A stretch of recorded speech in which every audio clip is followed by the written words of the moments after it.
Aujourd'hui, j'ai le plaisir de recevoir Alan Bauer, professeur de criminologie à Paris, New York et Shanghai. C'est bien ça? C'est tout à fait Vous exact. enseignez dans pas mal d'universités chinoises. Oui, j'enseigne aussi à Pékin. Il m'est arrivé d'enseigner à Shenyang et donc aussi à l'Académie de la police armée. Oui, je suis souvent en Chine. Je signale que récemment, vous avez publié un livre qui s'intitule Comment vivre au temps du terrorisme, après avoir publié une quarantaine d'ouvrages, je crois, hein. Alors, dans ce livre, vous suggérez un certain nombre de mesures à prendre pour les citoyens lambda pour vivre avec le terrorisme.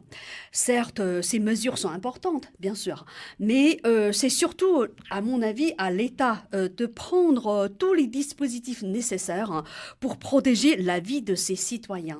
En Chine, par exemple, la majorité des Chinois se sentent en sécurité parce que, pour moi, les dispositifs de sécurité fonctionnent. Alors, le système de sécurité n'est-il pas trop laxiste en France? Non, je ne crois pas que c'est un problème de laxisme, c'est un problème d'organisation, de structuration, de coopération et surtout d'analyse. En fait, et d'ailleurs c'est ce qui explique la qualité de la coopération franco-chinoise, les deux États sont tombés d'accord pour dire qu'ils avaient d'excellents services de sécurité qui étaient habitués à la menace traditionnelle, mais qu'ils avaient du mal à s'habituer aux menaces nouvelles, car il est très difficile d'anticiper un processus qui n'a pas existé avant. Et donc l'analyse des phénomènes criminels, l'analyse des phénomènes terroristes, c'est le renseignement, c'est trois métiers. La collecte de l'information, la France comme la Chine sont d'extraordinaires récepteurs d'informations. L'analyse de l'information, la France a montré qu'elle avait des défaillances et qu'elle avait un important retard à rattraper. La Chine a aussi pris en compte sa nouvelle dimension géostratégique mondiale, le fait qu'elle désormais elle intervenait dans le monde entier, et pas seulement sur son espace traditionnel, et qu'il lui fallait apprendre ce qu'étaient ces espaces nouveaux, et puis l'action. Et donc, dans les deux cas, l'analyse, nous travaillons beaucoup avec la Chine justement pour améliorer la capacité préemptive et préventive, pas seulement la réaction ou l'action. Et donc, en la matière, ce n'est pas une histoire de laxisme, c'est une capacité à anticiper les phénomènes et à comprendre l'hybridation, notamment, des phénomènes terroristes entre gangstérisme et terrorisme, alors qu'avant, ces deux secteurs ne se rencontraient quasiment jamais. Donc le laxisme n'est pas vraiment le sujet.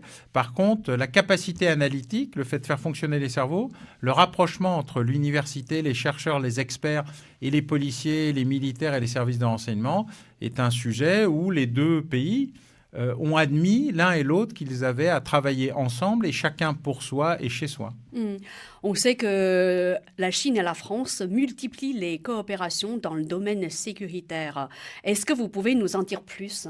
Oui, à la demande du président Xi Jinping et du Premier ministre Manuel Valls, des coopérations extrêmement développées ont été mises en place, par exemple, pour lutter contre le terrorisme, des coopérations de large ampleur qui se traduisent par des réunions régulières d'un groupe commun antiterroriste franco-chinois.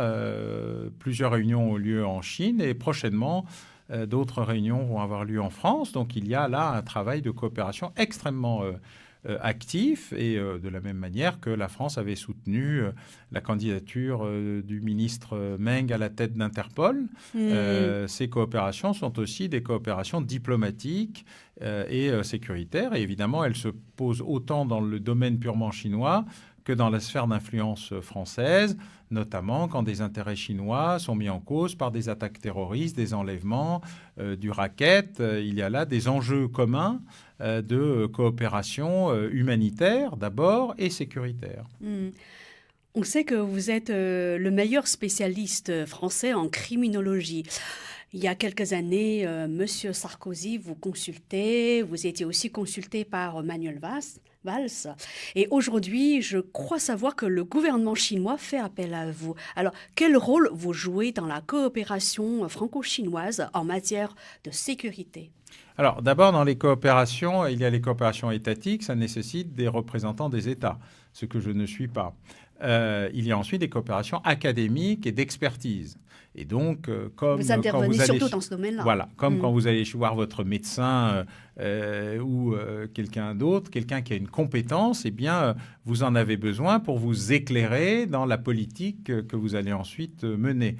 Et donc, on est plus consulté que conseillé, mais il y a là un travail. Et donc, depuis de très nombreuses années, avant même les Jeux Olympiques de Pékin, nous intervenions afin de préparer la Chine à la tenue des Jeux Olympiques en matière de sécurité. Le Conseil général de sécurité avait été mis en place avec l'aide de mon collègue et ami Xavier Hofer à Shenyang, avec de très nombreux responsables chinois que nous avons ensuite retrouvés au fil du temps. J'ai beaucoup travaillé avec le professeur He Bingsong à l'université de Pékin, puis désormais à l'université de Shanghai, à Langfang, un peu partout. Il y a là un travail considérable, régulier, et comme on dit en Chine, j'appartiens désormais à la catégorie des vieux amis, et nous essayons de continuer à travailler dans ce sens afin d'améliorer la connaissance, le travail, l'analyse sur ces questions de sécurité et de terrorisme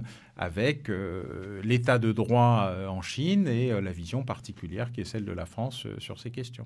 Dans quelle ville chinoise le terrorisme est très actif ? Alors, il n'y a pas de ville particulière. Une grande ville en Chine, c'est des dizaines de millions d'habitants. C'est surtout une hyperactivité économique, beaucoup de visiteurs.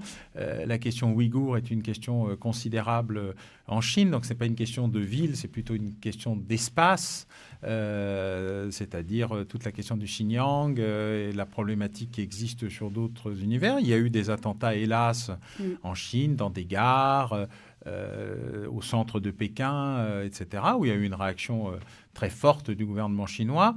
Mais notre problématique à nous n'est pas la problématique de l'après-attentat, c'est d'éviter qu'il y ait des attentats. Justement. Le bon antiterroriste, c'est pas quand on arrête les auteurs d'un attentat, évidemment. C'est quand il n'y a pas d'attentat. Et donc, il y a un gros travail, justement, d'analyse, de prévention, de préemption, pour comprendre ce qu'est la nature des évolutions des opérateurs, notamment dans le cadre de l'hybridation, c'est-à-dire du moment où la barrière entre gangstérisme et terrorisme se dilate et où on a, ce qui est le cas par exemple dans les attentats français depuis Khaled Kelkal et surtout Mohamed Merah, 1995 pour l'un, 2012 pour l'autre, une multiplication de ces personnages hybrides qu'on ne connaissait pas avant et qui ont surpris dans un premier temps, puis nécessité une lourde adaptation culturelle des services en même temps. Donc nous partageons nos capacités d'analyse, notre expérience ancienne, hélas, sur les questions de terrorisme avec la Chine, justement pour éviter la reproduction d'attentats qui ont déjà eu lieu et anticiper ceux qui pourraient avoir lieu.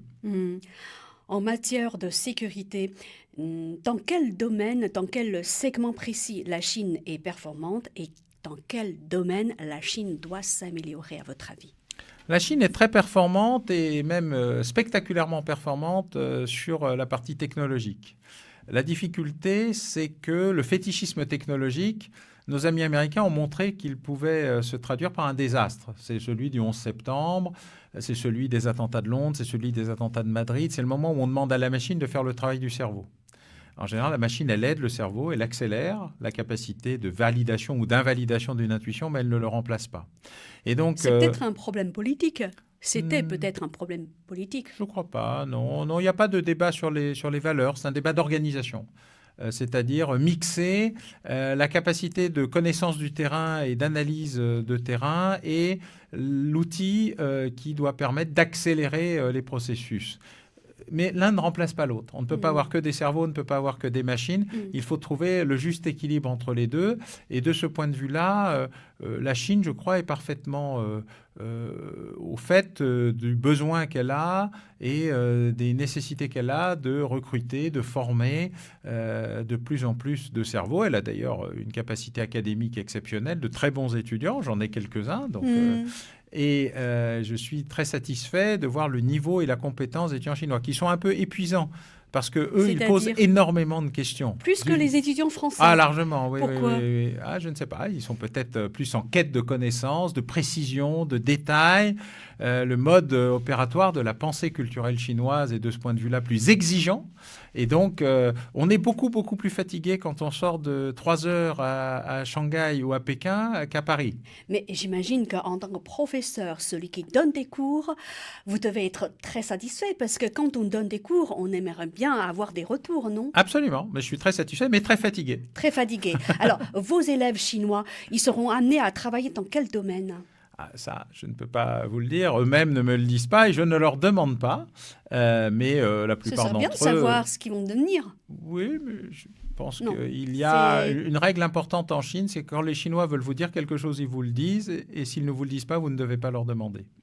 Est-ce que vous êtes le seul ou l'un des rares spécialistes français en criminologie à intervenir en Chine? Non, j'ai des collègues, comme je le disais, mon collègue Xavier Hofer, mon collègue François Haut, mon collègue Christian Valeur. Donc nous sommes désormais un certain nombre à venir régulièrement en Chine, pas seulement juste pour aller flâner sur la Grande Muraille ou visiter le Bund, mais nous avons un intérêt, nous aimons la Chine, nous sommes heureux d'y aller et d'y retourner, nous défendons nos spécificités, mais d'ailleurs, comme de vieux amis, les vieux amis se doivent la vérité et donc doivent se dire les choses, et les choses doivent être utiles à nos amis chinois, de la même manière que ce qu'ils partagent avec nous doit nous être utile.